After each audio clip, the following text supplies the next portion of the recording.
Warahmatullahi wabarakatuh. Perkenalkan, nama saya Fadila Dinia Lestari, Stambuk A2212034, kelas D, kelompok 1. Baiklah, di video kali ini saya akan menjelaskan mengenai yang pertama, penjelasan mengenai sonometer. Yang kedua, penjelasan mengenai perbedaan antara gelombang dan getaran. Yang ketiga, bunyi hukum Lee dan hukum Mersenne. Yang keempat, penjelasan mengenai fungsi alat dan bahan yang digunakan dalam praktikum. Sonometer merupakan alat yang digunakan untuk menunjukkan hubungan antara frekuensi suara yang dihasilkan dari dawai yang dipetik dan tegangan panjang dan massa persatuan panjang dari dawai.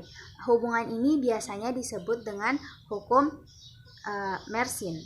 Untuk amplitudo getaran kecil, frekuensi sebanding dengan pertama akar kuadrat dari tegangan dawai. Yang kedua, kebalikan dari akar kuadrat dari massa jenis. Yang ketiga, kebalikan dari panjang dawai. Sonometer terdiri dari sebuah peti kosong yang terbuat dari kayu.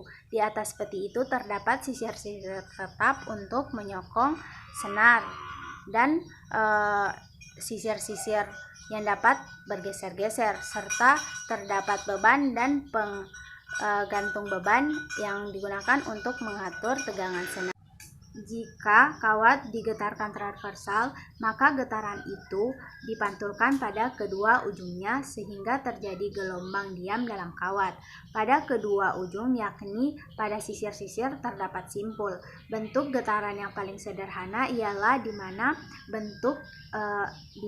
di tengah-tengah terdapat satu perut, jadi berbentuk suatu separuh gelombang diam. Dalam hal ini, senar menghasilkan nada dasar.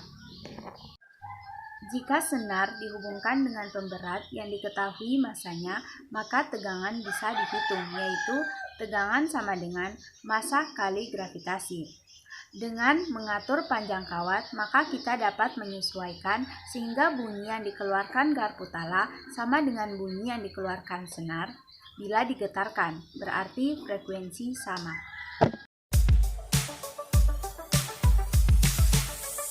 Perbedaan gelombang dan getaran.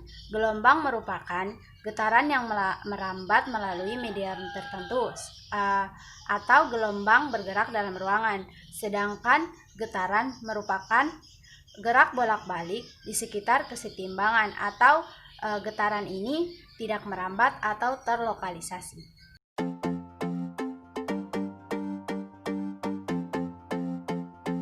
Ini menyatakan bahwa cepat rambat gelombang pada dawai sebanding dengan akar gaya tegangan tali dan berbanding terbalik dengan akar massa persatuan dawai. Hukum Mersenne menyatakan bahwa yang pertama, semakin panjang jarak tumpuan senar, maka frekuensi semakin rendah. Dengan demikian, frekuensi senar berbanding terbalik dengan panjang tumpuan senar.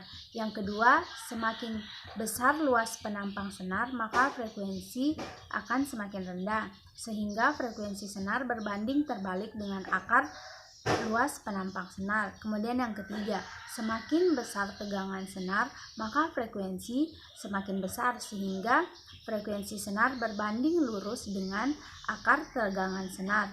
Kemudian yang keempat, semakin besar massa jenis senar, maka frekuensi semakin menurun sehingga frekuensi senar berbanding terbalik dengan akar massa jenis.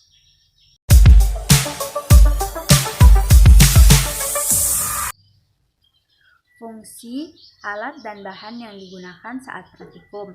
Yang pertama, ada laptop, notebook, atau PC, digunakan sebagai media pembelajaran online.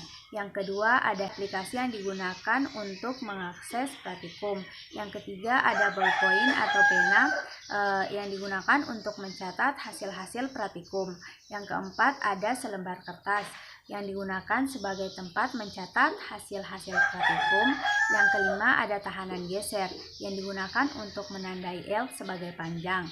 Yang keempat, ada sonometer dengan senar.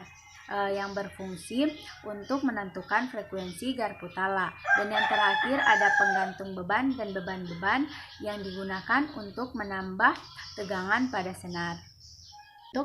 Sekian penjelasan dari saya. Apabila ada salah kata mohon dimaafkan. Saya akhiri. Wabillahi taufiq wal hidayah. Wassalamualaikum warahmatullahi wabarakatuh.